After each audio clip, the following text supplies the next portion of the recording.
and learn, right? The biggest push is going to be preparing for 2018. And I don't, you know, if there's there could be an opportunity for a conversation with the deans of the programs for teacher prep, because if this is really what the projection could be, we need to validate that to make sure we have teachers that are ready to come into the system. And we also need to make sure that there's sufficient support for teachers who are currently in the system to be able to move towards mastery.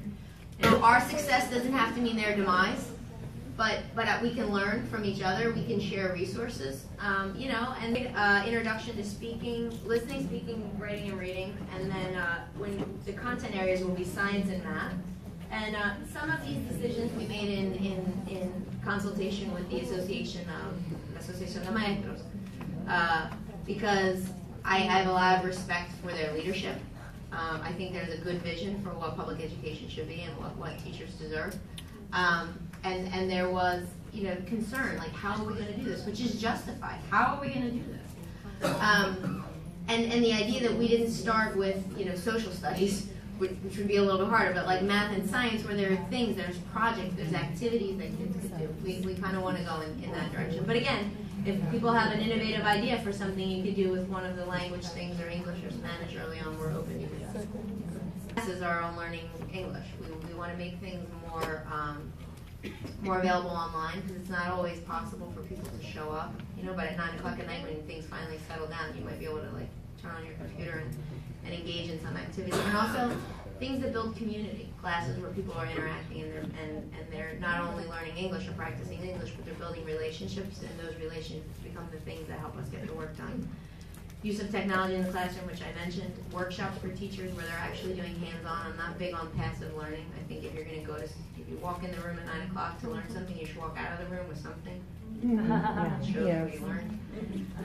And then coaching support, so job embedded, where there are experts that come in, and I think there's another opportunity for institutions of higher education or organized groups where programs like mentoring, I mean, that would be super helpful to replicate, and teachers are going to need the support, because not everyone starts from the same level of comfort when you say, I want you to teach differently, right? And Masha was saying, we have been here around almost 50 years. I think we are very respected around the island. We have 4 chapters, so we are covering probably places that from San Juan you are not going to get in. People know us, teachers, the majority know us. So I think you might just take a look at all the professionals you have here, and that we really care about education or public education. So thank you. Count on us. Thank you. When I worked in the Human Resources Office, the School District of Philadelphia did a lot of initiatives for teacher salary. And I hear the initiative of bilingual education, and I hear a lot of my students here, and because I supervise the practicum students here. As Secretary of Education, besides the programs, have you thought about salary? Because the problem we're having in Puerto Rico is we're losing competent teachers to the United States. We have different districts coming and taking our talent. And one of the questions that I ask myself is, what is the Department of Education doing to attract those students who are in high school to become teachers?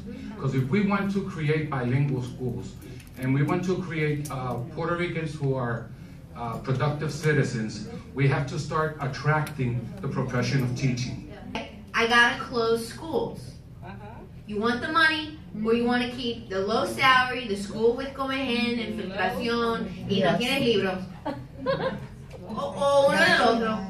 You know what I mean? And it shouldn't be what it is. And I need to get rid of the bureaucratic administrative layer. I could not vouch for the accuracy or the quality of the curriculum plans. I can't. I didn't develop them. You know, they're there, and there's a lot of them. Right? They went planning crazy.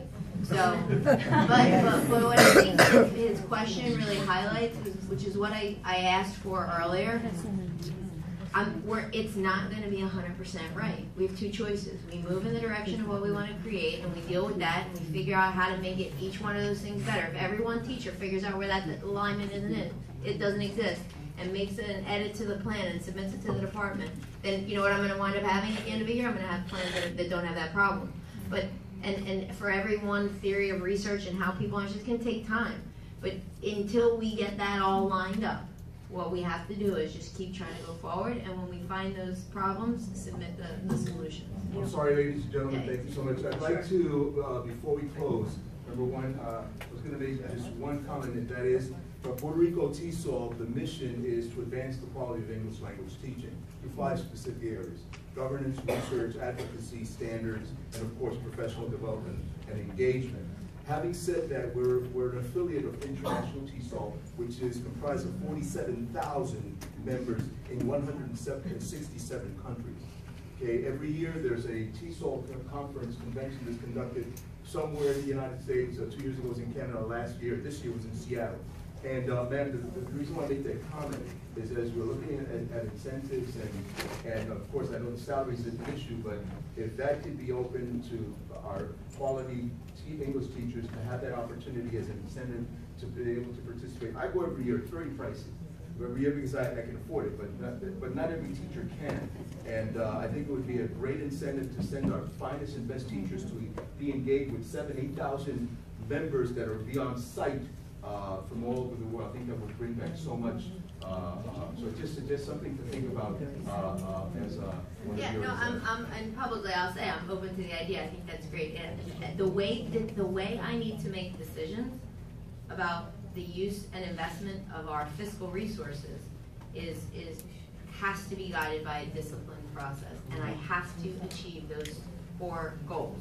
So, what is the proposal? I'm from the Army, and of course I know Michelle Hernandez de Fredi personally, and she's the first woman West Point graduate. She's a phenomenal person to be around. I love her, but she's known as Wonder Woman. Okay, and so we wanted to give you something that was different, and so that wasn't necessarily a plaque or a trophy.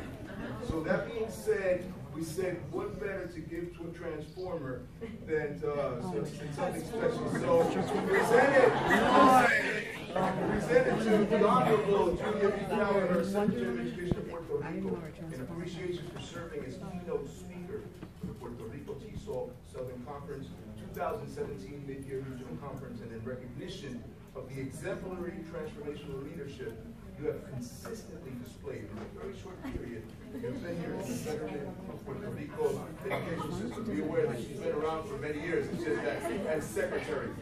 Ma'am, you are by far a real-life transformer. So on behalf of 2017 PRTESOL Southern Chapter, we wanted to give you the first female transformer.